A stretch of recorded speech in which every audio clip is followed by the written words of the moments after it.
Okay, guys, welcome back to Bonding and Molecular Structure unit. We are on day 3 of C.3.4.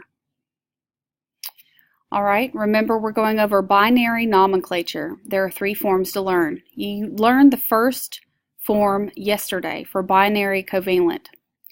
All right, today we're going to go over binary ionic nomenclature. This is more chemistry grammar 101. It's critical that you all learn how to name formulas and also how to write them, because it's, as I said, basically grammar. It's chemistry grammar. It's how we talk about the molecules.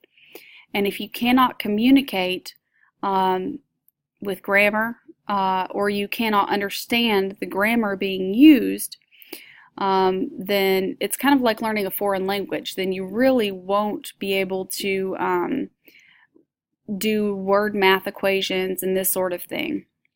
And you won't be able to record your data properly. So it's super important that we learn this, okay? So don't lose your notes. Make sure you're keeping up with those in your notebook. We have binary compounds. Covalent, which are nonmetal plus a nonmetal, or a metalloid, okay? And we have ionic, which is a metal plus a nonmetal. Number 1, when we're reading from left to right, the first element is named as the element, okay? That has not changed. Now the second element is named with the suffix "ide." Prefixes are used to indicate the number of each element present. Mono is never used for the first element. All of this is pretty much the same, okay?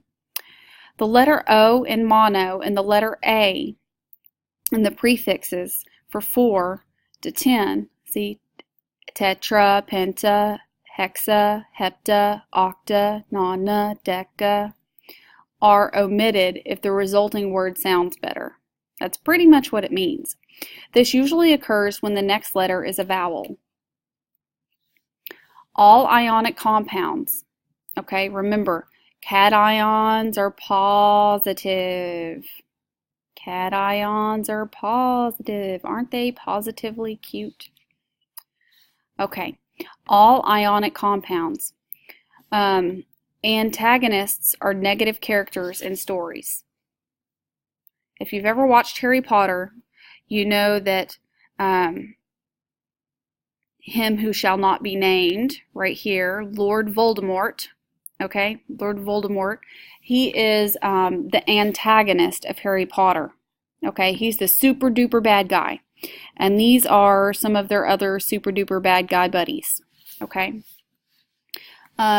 So this is where I'm trying to explain that anions are negative, okay, so these are antagonists. They are negatively charged anions, okay? Antagonists are negative, anions are also negative. All right. For all ionic compounds, we have an atom. You've seen this figure before. I've altered it a little bit.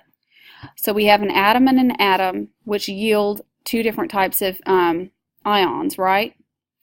So we have a sodium, which donates an electron from its valence shell to this chlorine atom, okay? So this becomes a cation. It is a sodium cation, okay? We have Voldemort as our antagonist, okay? He has taken that electron, all right? He is an anion. Do antagonists need cat familiars? Maybe in the Harry Potter world, but here we're just thinking about cations and anions, okay? So the atoms become ions. We have a cation for the sodium, and we have a chlorine anion, okay?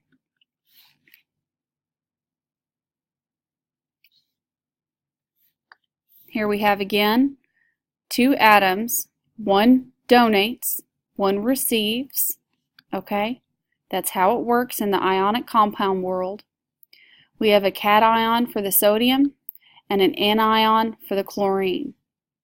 If these two were to split, they would become ions, but while they are joined together, they are an ionic compound. So now we're going to look at naming binary ionic compounds. One cation plus one anion. Okay? Now this doesn't mean necessarily that there are only one of each. It's just that there are two different types. Okay? So example 1, sodium chloride. Sodium is a +1 charge if you look on your periodic table. Chloride is a Cl2. Okay?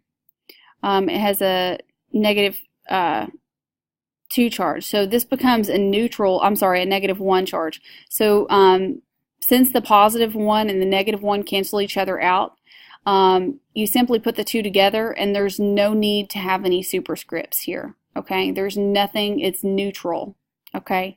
They make sodium chloride. Sodium chloride is common table salt. You're used to that, guys. You eat it probably every day. Okay, now we have calcium fluoride. So ionic compounds can be unbalanced. See, this has a +2 charge and this has a -1. In these cases, we use subscripts to balance the compounds. Remember, the subscripts are at the bottom and the superscripts are at the top. So calcium ion is Ca2+. Fluoride is F-1, okay? Since the +2 and the -1 do not cancel each other out, we use subscripts to take multiple of an ion. We have 1 +2 charge. That means that we need to have two -1 charges to cancel each other out so that this can be an overall neutral charge. So basically what you do is you take these and you switch them at the bottom. Switch it at the bottom. Okay, so this, if we have 1 calcium, okay, then we're going to need to have 2 fluorides. Does that make sense? So we have calcium fluoride. Now there are no, I didn't say difluoride. Did you notice that? So with ionic compound naming, you don't need to do the prefixes. Only suffixes are used here. Magnesium nitride. More than one atom can be balanced. Notice here that we have on the magnesium ion, we have a +2 charge, but the nitride ion has a -3 charge. These are not equal, right? So what are we going to do? We're going to flip them to the bottom. We're going to flip it to the bottom. We get magnesium has a 3 subscript, okay, because of this 3. We have nitrogen, which gets a 2 subscript because of this 2, okay? So we're just flipping them at the bottom, okay? Since +2 and -3 do not cancel each other out, we use subscripts to take a multiple of an ion. Here we are again. We have 3 +2 charges to give +6 total, and 2 -3 charges to give -6 total. This cancels each other out, okay? We're just balancing stuff. We're balancing, guys. Okay, so +2 times 3, that's a +6. -3 times 2, that's a -6. That's what it's talking about there. But really, as long as you guys know you can flip it and bring it to the bottom, you're doing pretty good, okay? That makes it neutral. All right, we're going to pause the video here and finish this up.